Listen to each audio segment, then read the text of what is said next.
बहुत समय पहले की बात है। एक छोटे से शहर में रामू नाम का एक व्यापारी रहता था। रामू अपनी बीवी लक्ष्मी के साथ रहता था।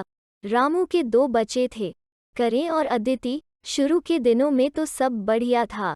रामू और उसकी बीवी लक्ष्मी अपने दोनों बच्चों से बेहद प्रेम करती थी। मगर जैसे जैसे टाइम गुजरता गया, रामू को ये एहसास होने लगा कि उसका बेटा करण तो उसके बुढ़ापे का सहारा बनेगा, उनका ध्यान रखेगा।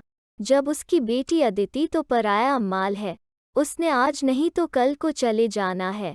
रामू अक्सर शाम को बैठ के ये सोचता रहता था, और रामू की यही सोच उसको आहिस्ता आहिस्ता अदिति से दूर करने लगी।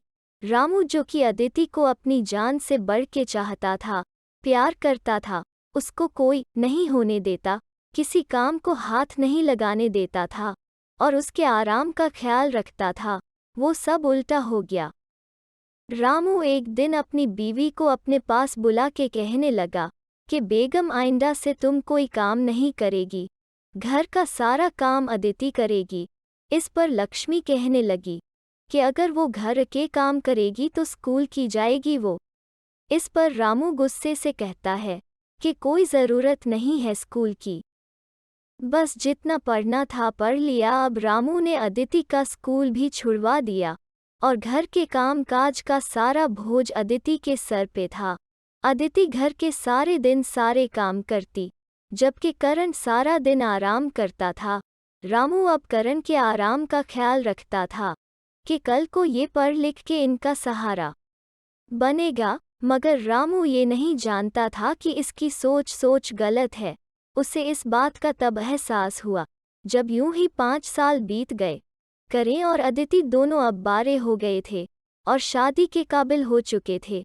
करण अब एक बहुत बड़ी कंपनी में नौकरी करता था।